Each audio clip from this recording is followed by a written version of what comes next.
Voici l'application LiDAR Consult. Alors elle se présente de la manière suivante. Une interface cartographique située sur la partie de droite. On retrouve le nuage de points à l'échelle de l'agglomération. Et sur la partie gauche, les différents menus avec les fonctionnalités associées. On peut réduire ici le bandeau latéral pour avoir une vue plein écran du nuage de points. Alors commençons par le menu apparence. Le premier outil, c'est un outil très simple qui sert tout simplement à se localiser sur une vue générale de la scène 3D. Donc si on est perdu ou qu'on est situé trop loin dans le nuage de points, on clique ici sur la petite maison et on revient sur une vue générale.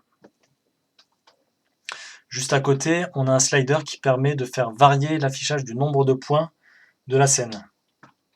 Alors cet outil il est très utile surtout pour diminuer le nombre de points et rendre la navigation plus rapide. Parce que c'est vrai qu'une des contraintes de ce logiciel, c'est que quand on charge beaucoup de points sur des ordinateurs qui ont des cartes graphiques qui ne sont pas forcément performantes, ça peut vite être un peu long. Si on décide de charger un nombre de points supérieur et qu'on se place ici par exemple à 10 millions, ce qu'il faut savoir c'est qu'on sera toujours limité à une résolution de base qui est de 25 points par mètre carré. On ne pourra jamais avoir plus que 25 points par mètre carré en moyenne.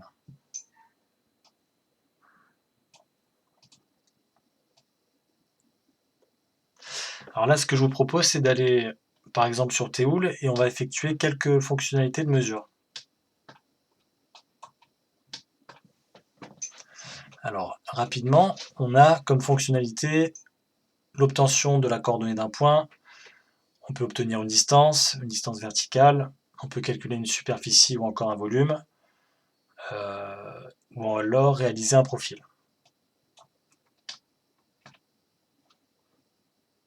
Alors, si on souhaite par exemple obtenir la coordonnée d'un point, on clique sur l'outil, et ici, en survolant, on voit que dynamiquement, on a les coordonnées du point qui s'affichent en Lambert 93. Lorsqu'on valide, on retrouve ensuite le point dans le sous-menu ici Mesure. On voit qu'on a les coordonnées X, Y, Z également, et des informations attributaires supplémentaires.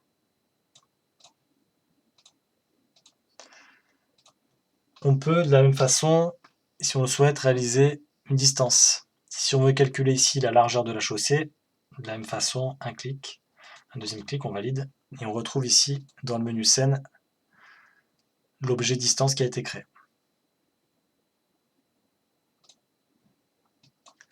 On a à notre disposition aussi l'outil par exemple de distance verticale qui permet de déterminer la différence d'altitude qu'on a entre deux points.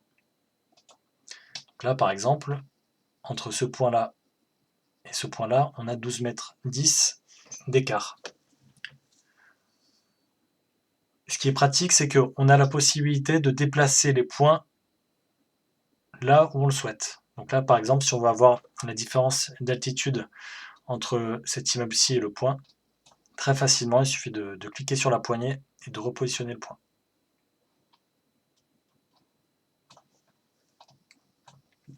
Enfin, on peut réaliser une superficie.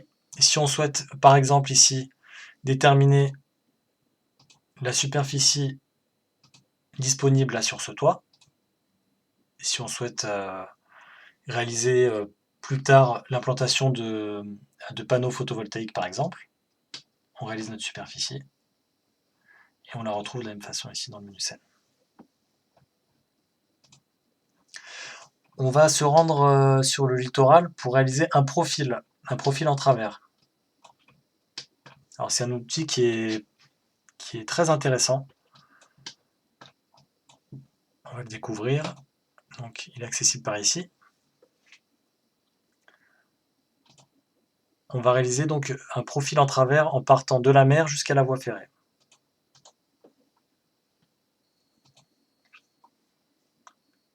Donc pour visualiser ce profil, on se rend dans le menu scène, on clique sur l'item profil et on accède ici à profil 2D. On obtient ici le profil en travers.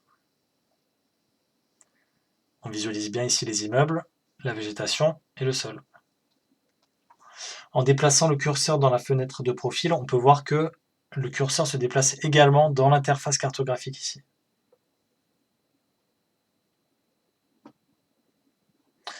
On observe aussi que dans la fenêtre de profil, en déplaçant le curseur en bas, on peut voir qu'on obtient dynamiquement les coordonnées ici, x, y et z, et on obtient aussi une information sur la classification du point. Alors qu'est-ce que c'est? C'est une structuration du nuage de points lidar qui a été réalisé et qui permet de déterminer en fait si c'est un point qui va appartenir au terrain, si c'est un point qui va être en lien avec de la végétation, avec de l'hydrologie ou un point de bâtiment. Lorsqu'on retire de l'affichage ces couches, on peut voir que ça se répercute ensuite dans la fenêtre de profil et dans l'interface cartographique.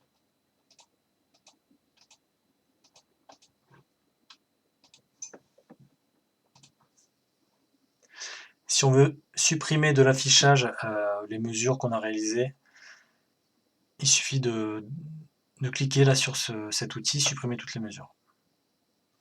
On va découvrir un dernier outil qui est assez puissant et qui permet d'isoler le nuage de points. On va sélectionner par exemple le volume. Et là, on va décider de ne visualiser que l'intérieur du nuage de points comparativement à ce volume. Donc là, on dessine notre volume. Et on va choisir de n'afficher que les points qui vont être à l'intérieur. On peut réaliser la même chose à l'extérieur, c'est-à-dire qu'on supprime tous les points situés dans le volume. L'avantage principal de cet outil, c'est qu'il permet de réaliser des coupes dynamiques. Donc là, par exemple, sur ce volume, on peut très bien réaliser des coupes dynamiques en planimétrie. La même chose si on le souhaite en altimétrie, si on veut avoir une vision étage par étage.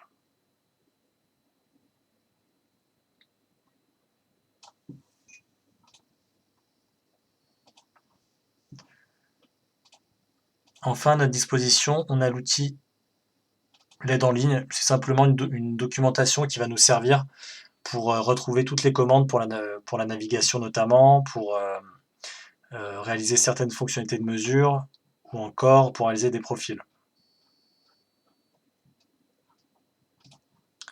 Voilà pour la présentation de l'application de manière succincte. On peut réaliser d'autres fonctionnalités. Le nuage de points, on peut l'exploiter de différentes manières. On va le voir là dans la suite de la présentation avec l'intégration d'une dalle de modèle numérique de terrain.